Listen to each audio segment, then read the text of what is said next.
the front and back crotch with right sides facing, so the pants should still be wrong side out. And then I straight stitched the inner legs along the seam allowance line,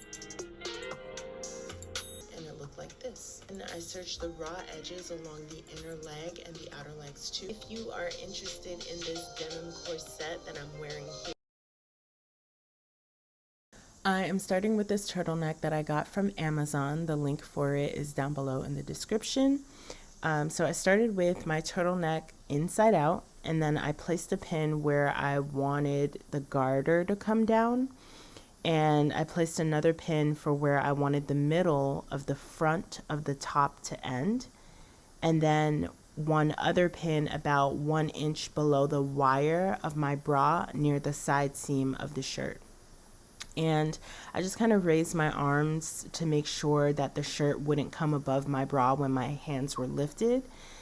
And then once I had all my pins in, I used chalk to go over where the pins were placed, just in case any of the pins came out while I was taking the shirt off. So the next thing I did was I took off my shirt and I darkened, I retraced over the marks that I previously made for where the pins were, just so that you guys can see it more clearly. After that, I folded the shirt in half and I sketched out where I wanted to put the cutouts along the crease of the fold of the shirt and also near the side seam. And I didn't add any seam allowance to the line because I'll be covering the raw edges with fold over binding elastic. So once I had my line drawn out, I cut along the line and then I unpinned it and opened up the shirt, and it looks something like this. So I tried on my newly cut out shirt, still with the wrong side out, and I just checked to see if there were any adjustments that I wanted to make. And I decided to make the sides tighter by about 1 inch, and I wanted to make the curve of the cutout come up higher. So I just made a couple marks to remember these adjustments. So I took my shirt off, and I am here just showing you the 2 marks that I previously made. And then I took the shirt and I folded it in half, and I made sure that the armholes lined up. And then I just extended that line all the way up to my armhole, and that's essentially where I will be sewing to make the shirt smaller, to make it tighter. And then I drew a curved line for where I want the adjusted cutout to be.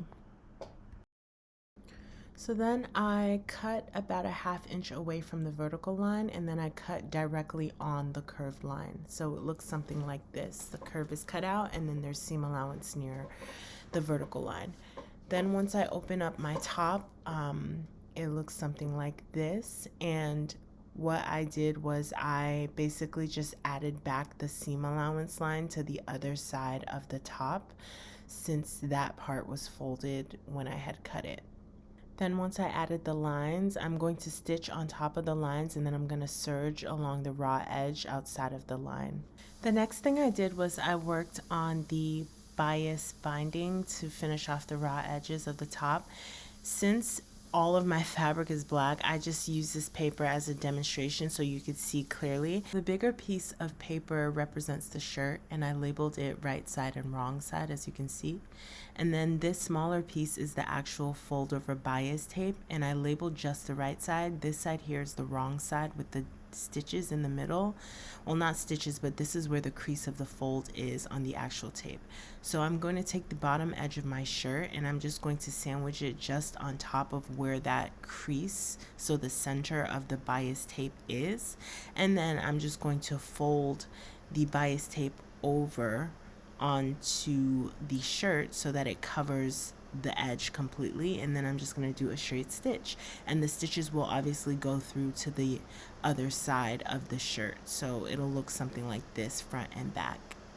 So here I'm just showing you the fold over elastic that I used to seal the raw edges, and essentially I'm just going to be placing the elastic all around the cutout areas along the front and the back of the shirt. And here I'm just stitching the binding, and I used a zigzag stitch since the elastic is stretchy. And this is how it came out. I know it's hard to see because it's black on black, but it looks really great. It looks really professional. And then the next thing that I'm going to do, or that I did, was I attached my hooks. I do have the link for this down below in my description box. I folded the garter part of the shirt over the flat part of the hook attachment so that the bottom of the garter was touching the inside of the shirt. And then I straight stitched the bottom of the garter to the inside of the shirt. And I stitched about a 1/2 inch down from the edge of the garter, and I used a zigzag stitch to attach it since the fabric is stretchy. And my camera, for whatever reason, would not focus on the hook, but this is essentially how it came out, and I repeated this step for all 4 hooks. And this is how it turned out. I really like this top, and I want to show you how I paired it. I actually paired it with this cheetah skirt that I upcycled a few years ago, and I also paired it with these silk cargo pants from my previous tutorial, and I have the link to both of these bottoms, the skirt and the pants, in the description box below, so definitely check out the tutorials for those. And if you enjoyed watching this tutorial, go ahead and leave a comment, let me know, and hit that like button. Until then, see you in the next one.